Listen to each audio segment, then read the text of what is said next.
generally in rigid cyclic system or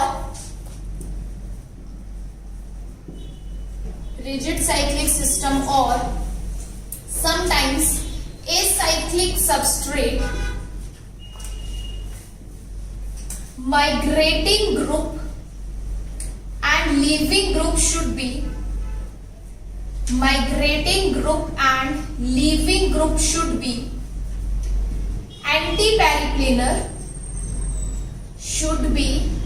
anti-periplanar to each other. For semi-pinacolone rearrangement.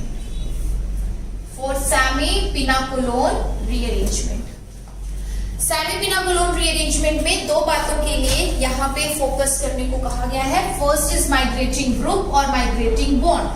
जो भी bond migrate कर रहा है एज वेल जो लीव कर रहा है वो हमारे पास होने चाहिए एंटी पेरिप्लेनर. एंटी पेरिप्लेनर का मतलब होता है कि प्लेन पे ही होंगे लेकिन एक दूसरे के हमेशा एंटी होने चाहिए, अपोजिट होने चाहिए, ट्रांस होने चाहिए. This is anti पेरिप्लेनर.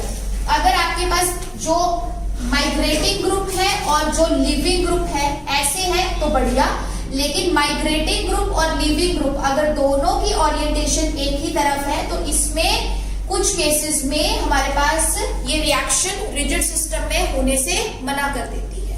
क्योंकि जब अपने पास माइग्रेटिंग ग्रुप इलेक्ट्रॉन देगा तो इसका सिग्मा स्टार यहां रहेगा, तो तभी सिग्मा स्टार में इलेक्ट्रॉन आएंगे, सिग्मा टूटेगा और लिविंग ग्रुप बाहर जाएगा. तो उन केस में हमें एंटी पेरिप्लेनर ही रखना पड़ता है. और इसी से रिलेटेड अब हम करेंगे एग्जांपल जहां पे आपको मैंने डायजोटाइजेशन वाला भी बोला था, तो वो भी कंसेप्ट हो जाएगा कि डायजोटाइजेशन वाले केसेस में कैसे सेमी-पिनाकोलोन होती है. ठीक है, ये 4 केसेस में ना हम डायजोटाइजेशन कराने जा रहे हैं. डायजोटाइजिंग रिएजेंट में दूंगी और चारों में हम देखेंगे कि हमारे पास सेमी-पिनाकोलोन हो सकती है या नहीं हो सकती है, और जहां नहीं हो सकती है वहां क्या चांसेस हैं और ऐसे सबस्ट्रेट्स में. ठीक है, तो पहले मुझे यहाँ पे बनानी पड़ेगी इसकी चेयर फॉर्म में कंफर्मेशन. OH अप दिया गया था, NH2 डाउन दिया गया था. बट यस, क्योंकि इसमें कोई और बल्कि ग्रुप नहीं है तो इसकी रिंग फ्लिपिंग भी पॉसिबल है. और अगर मैं रिंग फ्लिपिंग करवाऊंगी तो ये OH मेरे पास यहाँ पे आ जाएगा और ये NH2 मेरे पास यहाँ आ जाएगा. बट इस केस में क्योंकि बल्कि ग्रुप्स प्रेजेंट हैं, ठीक है, टर्शियरी ब्यूटाइल, तो कोई फ्लिपिंग नहीं होगी, जैसी फॉर्म दिख रही है वैसे ही बनेगी. और कहा जाता है कि हमारे पास जो बल्कि ग्रुप है उसको पहले जो उसकी स्टीरियो गिवन है उसके अकॉर्डिंग पोजीशन इक्वेटोरियल पे दे दो, उसके बाद बाकियों के बारे में सोचना होता है. तो OH डाउन और NH2 अप. यहाँ पे भी हमारे पास पहले टर्शियरी ब्यूटाइल को पोजीशन देनी है तो अप और इक्वेटोरियल दे दी. यहाँ पे OH अप और NH2 भी अप. और लास्ट केस में हमारे पास अगेन टर्शियरी ब्यूटाइल को उसकी पोजीशन दे दी, देन अपने पास OH अप और NH2 डाउन. ये बन रही है इसकी कंफर्मेशन. जहां पे फ्लिपिंग हो सकती है वहां पे दोनों बना दी, जहां फ्लिपिंग नहीं हो सकती है वहां पे नहीं बनाई. और अगर अब मैं इसको प्रोवाइड करूं NaNO2 with HCl condition, NaNO2 with dilute HCl condition, NaNO2 with dilute HCl and same NaNO2 with dilute HCl. तो ये सारी कंडीशंस देखते हुए सबस्ट्रेट में प्राइमरी अमीन को देखते हुए क्लियरली पता चल रहा है कि कौन सी प्रोसेस होने जा रही है, डायएजोटाइजेशन, जिसमें अमीन कन्वर्ट हो जाएगा किसमें, डाइसोनियम सॉल्ट में. ठीक है, हमारे पास अब डाइसोनियम सॉल्ट में अगर कन्वर्ट होता है, ये बना लिया सब लोगों ने सारी कंफर्मेशंस.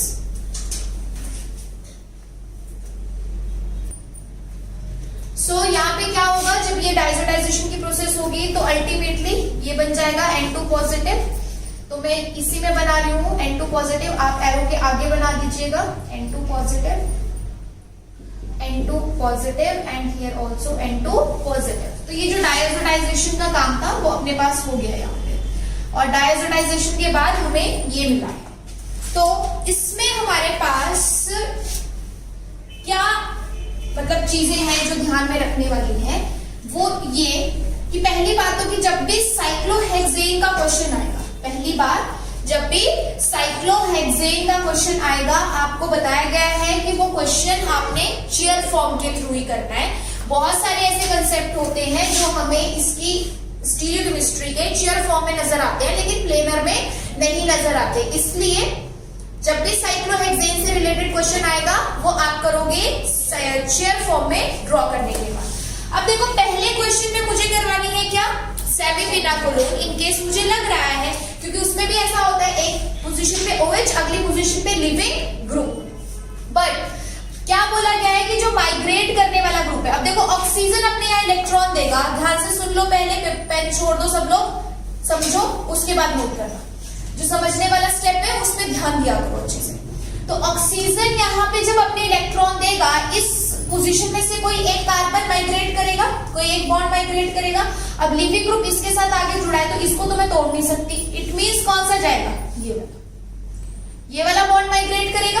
अब ये जो माइग्रेट करने वाला है और जो लीव करने वाला है किसी भी तरीके से Z की फॉर्म में लग रहा है, किसी भी तरीके से Z की फॉर्म में लग रहा है, नहीं, it means it is not anti periplanar. But मैंने कहा कि सबस्ट्रेट में फ्लिपिंग के चांसेस हैं क्योंकि बल्कि ग्रुप नहीं प्रेजेंट था, तो उस केस में अगर ये OH अपने इलेक्ट्रॉन देता है तो ये अपने पास है लिविंग ग्रुप का बॉन्ड और ये होगा माइग्रेशन वाला बॉन्ड। तो ये अपने पास कंडीशन यस, अगर मैं इसको टिल्ट करूं तो Z जैसी लग रही है या कह लो एंटी पेरिप्लेनर लग रही है, दोनों सेम साइड ली है, ये ऐसे फिर ये ऐसे और ये नीचे की तरफ है, तो दोनों यहाँ पे एंटी पेरिप्लेनर है। कौन दोनों, migrating group and leaving group. It means इसमें सेमीपिनाकोलोन हो सकती है। सबसे पहले तो ये चेक किया जाएगा कि सेमीपिनाकोलोन हो सकती है या नहीं, तो फर्स्ट में हो सकती है। सेकेंड केस में चेक करो क्या सेमीपिनाकोलोन हो सकती है। फर्स्ट में मैंने कहा यस, अगर इस सबस्ट्रेट में इस फॉर्म में रहेगा तो नहीं होगी, बट अगर रिंग फ्लिपिंग करके इस फॉर्म में जाता है तो पॉसिबल है। तो सबसे पहले तो आप यही चेक करो कि पॉसिबल है या नहीं। सेकेंड वाले में पॉसिबल है, यस। OH के इलेक्ट्रॉन जब यहाँ पे शिफ्ट होंगे तो ये वाला बॉन्ड माइग्रेट करेगा, तो जो माइग्रेट करने वाला बॉन्ड है और जो लीव करने वाला बॉन्ड है that is anti periplanar. Third case में देखूं तो अगेन OH जब अपने इलेक्ट्रॉन देगा तो ये वाला बॉन्ड माइग्रेट करेगा, तो माइग्रेट करने वाला और लीव करने वाला बॉन्ड यहाँ भी क्या है, एंटी पेरिप्लेनर। तो इट मींस इसमें भी हो जाएगी, इसमें भी हो जाएगी, फर्स्ट में भी हो जाएगी। बट लास्ट में हमारे पास अगर OH अपने इलेक्ट्रॉन देता है तो माइग्रेट ये वाला बॉन्ड करेगा और लीव ये वाला बॉन्ड करेगा। तो पहली बात ये एंटी पेरिप्लेनर तो नहीं है। दूसरी बात दिमाग में आता है कि हम रिंग फ्लिपिंग करा के देख लेते हैं कि किसी दूसरी कंफर्मेशन में तो नहीं हो रहा, तो वो यहाँ पे पॉसिबल नहीं है due to this bulky group. It means इसमें सेमीपिनाकोलोन नहीं, इसमें सेमीपिनाकोलोन नहीं होगी। तो आपके पास फर्स्ट केस के लिए एक लाइन लिखिए, फिर मैं प्रोडक्ट बनवाऊंगी। फर्स्ट केस के लिए एक लाइन लिखिए, एज इन फर्स्ट केस लिखिए, as in first case when there is possibility of semipinacolone, when there is possibility of semipinacolone as well as when there is possibility of semipinacolone as well as epoxidation, as well as epoxidation, then major product will be obtained through semipinacolone. Then major product will be formed through semipinacolone. Major product will be obtained through semipinacolone. कहने का तात्पर्य, भाव ये है कि इस substrate को अगर मैं ऐसे रखती तो ये OH अपने इलेक्ट्रॉन सीधे यहाँ देके नाइट्रोजन को बाहर निकाल के इपॉक्साइड बना सकता था। मैं बताऊंगी कैसे बनेगी, ठीक है।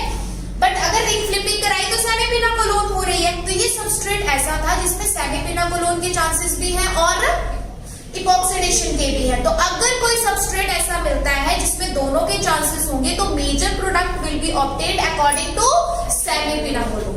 बट जब लास्ट स्टेप की बारी आई है, लास्ट केस की दूसरी बारी आई जिसमें सेमीपिनाकोलोन पॉसिबल थी ही नहीं, तो वहां पे ऐसे केस में सिर्फ क्या पॉसिबल है, इपॉक्सीडेशन, क्योंकि इपॉक्सीडेशन के लिए दोनों ग्रुप्स का ट्रांस डाइहेक्सिल होना जरूरी है, तो वो यहाँ पे प्रेजेंट है। इट मींस फर्स्ट केस में दोनों प्रोडक्ट बन सकते हैं, इपॉक्सीडेशन का भी, सेमीपिनाकोलोन का भी, बट मेजर सेमीपिनाकोलोन का होगा, माइनर इपॉक्सीडेशन का।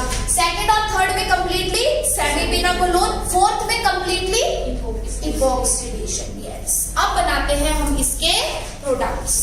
अगर इसमें इपॉक्सीडेशन होगी तो इपॉक्सीडेशन आपको प्रोडक्ट ये दिलाएगी, ओ अप में रहेगा, इपॉक्साइड कहाँ रहेगा, अप में, क्योंकि उस केस में वो क्या करेगा, सीधा यहाँ पे इलेक्ट्रॉन देगा और नाइट्रोजन बाहर। और अगर ऑक्सीजन अप है तो यहाँ पे भी इपॉक्साइड कैसा बनेगा, अप में ही बनेगा। तो ये आपके पास रहेगा माइनर प्रोडक्ट, ये रहेगा माइनर प्रोडक्ट। बट यहाँ पे हमारे पास क्या होगा, ये वाला बॉन्ड इस पोजीशन पे माइग्रेट करेगा और नाइट्रोजन यहां से लीव करेगा। तो इसमें ये वाला बॉन्ड टूट रहा है, ये वाला बॉन्ड बन रहा है। देखना एक बार ध्यान से इस चीज को, मैं यहां से इस बॉन्ड को तोड़ रही हूं, लेकिन इस पोजीशन को इसके साथ जोड़ रही हूं। तो मैंने इसका इसके साथ ये डॉटेड फॉर्म में बना दिया, यहाँ बॉन्ड बन रहा है, ये वाला बॉन्ड ब्रेक हो रहा है, ये वाला एज इट इज है, और इस पोजीशन पे आ जाएगा डबल बॉन्ड OH पॉजिटिव। देख लो एक बार शांति से, अच्छे से देखो कि मैंने जो बनाई है चीज वो समझ आ रही है। जो टूट रहा है बॉन्ड उसको भी मैंने ब्रेक किया है, जो नया बन रहा है उसको भी मैंने डॉटेड फॉर्म में ही अभी रखा है। अब क्या करना है, जब आपने इस ब्रेक, जो पुराना टूटा उसको डॉटेड में रखा और जो नया बना उसको डॉटेड में रखा, तो पहले तो ना पुराने वाले को हटाओ, पेंसिल इरेजर वाला काम करो, पेंसिल इरेजर साथ में रखो, पुराना वाला जो टूट रहा था उसको मिटाओ, जो नया बन रहा है उसको जोड़ दो। कितने मेंबर रिंग बन गई, 5। कितने मेंबर बनी है, 5। यानी आपके पास प्रोडक्ट ऐसा बनेगा, 5 मेंबर रिंग, उसके पास नेक्स्ट पोजीशन पे C डबल बॉन्ड O, जिसपे H मतलब आप कह सकते हो प्रेजेंट है, ठीक है, जो वर्क अप से आप बाद में निकाल दोगे तो ये बन जाएगा CHO। So this is your final product. और इसमें आप इसकी स्टीरियो जो है बेबी फॉर्म में ही रखोगे, क्योंकि आफ्टर रीअरेंजमेंट अबव बिलो कुछ भी जा सकता है, ठीक है। तो ये बन गया प्रोडक्ट किसका, सेमीपिनाकोलोन का। बहुत सिंपल है रीअरेंजमेंट वाली रिएक्शंस, बस पेंसिल इरेजर साथ में रखो, जो पुराना टूट रहा है उसको भी डॉटेड में, जो नया बन रहा है उसको भी डॉटेड में, पुराने वाले को फिर बाद में मिटा दो, जो नया बना है उसको डायरेक्ट कर दो, बन गया प्रोडक्ट। समझ आया इतना, सबको समझ आ गया है? तो मुझे सेकंड और थर्ड का प्रोडक्ट बना के दिखाओ। सेकंड और थर्ड का प्रोडक्ट बना के दिखाओ, ऐसे ही प्लेनर फॉर्म तक लेके जाना है इसको।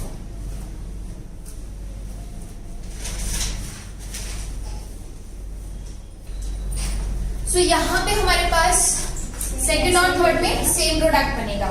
OH इलेक्ट्रॉन देगा, ये बॉन्ड यहाँ पे माइग्रेट करेगा, नाइट्रोजन बाहर, ये यहाँ पे बॉन्ड माइग्रेट करेगा, नाइट्रोजन बाहर। तो अल्टीमेटली आपके पास ये इस तरीके से होगा कि ये वाला बॉन्ड यहाँ पे टूट रहा है और ये वाला बॉन्ड यहाँ पे बन रहा है, नाइट्रोजन बाहर जाएगा और यहाँ पे है double bond OH positive charge और यहाँ पे टर्शियरी ब्यूटाइल। तो अल्टीमेटली जो बॉन्ड टूट रहा है उसको तोड़ ही देंगे और जो बन रहा है उसको बना देंगे। तो अपने पास ये क्या बन गई फिर से 5 मेंबर्ड रिंग, 1 2 3 4 एंड 5। तो एक 5 मेंबर्ड रिंग बन रही है, जिसमें फर्स्ट पोजीशन पे अगर अबव, फर्स्ट पोजीशन पे अगर अबव में प्रेजेंट है ये 2 3 4 और ये 5, तो थर्ड पोजीशन पे है ना, ये फर्स्ट पे है तो सब्स्टिट्यूएंट कहाँ आएगा, थर्ड पे। यहाँ से बॉन्ड टूट रहा है 4 से, ये याद रखना। थर्ड पे CHO आएगा आपके पास, तो वो CHO जो है वो कैसे भी बन सकता है। सेम प्रोडक्ट आपको इसमें मिलेगा, सेम प्रोडक्ट आपको इसमें मिलेगा, ठीक है। लास्ट में जैसे आपको बताया था कि सेमीपिनाकोलोन के बिल्कुल चांसेस नहीं है, रिंग फ्लिपिंग के बिल्कुल चांसेस नहीं है, तो इसमें क्या हो जाएगी, इपॉक्सीडेशन। और इपॉक्सीडेशन क्योंकि अल्कोहल अबव में प्रेजेंट है तो ये इपॉक्साइड भी अबव से बनाएगा, ऐसे, ठीक है। ऐसे यहाँ पे अटैक करेगा अपने इलेक्ट्रॉन से इस कार्बन पे और नाइट्रोजन यहाँ से बाहर।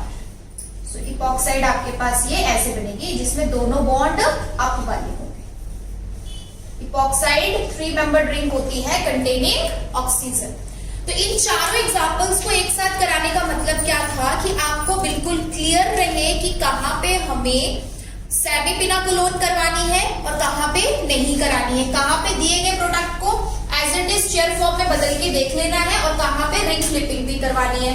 तो ये सारे कंसेप्ट इसीलिए कराए कि जहां रिंग फ्लिपिंग हो सकती है वहां चेक करो जरूर रिंग फ्लिपिंग करके कि जैसा दिया है वैसे में तो नहीं, बट क्या रिंग फ्लिप करके सेमीपिनाकोलोन पॉसिबल है? अगर पॉसिबल है तो रिंग फ्लिपिंग के बाद वाले सबस्ट्रेट से सेमीपिनाकोलोन करानी है, इपॉक्सीडेशन नहीं करा देनी है। बट यहाँ क्योंकि रिंग फ्लिपिंग नहीं हो रही थी इसलिए इपॉक्सीडेशन, और इसमें तो क्लियरली दिख रही थी सामने दी गई फॉर्म से सेमीपिनाकोलोन हो रही है तो वो करवा देनी है। इट मीन्स कभी भी वो किसी सबस्ट्रेट में अल्कोहल और अमीन देता है विद डायजोडाइजिंग रिएजेंट, तो डायजोडाइजेशन के बाद उसमें सेमीपिनाकोलोन के चांसेस बनते हैं। बट यस, रिजिड सिस्टम है तो इस बात का ध्यान रखिएगा that migrating group and leaving group should be anti periclinal to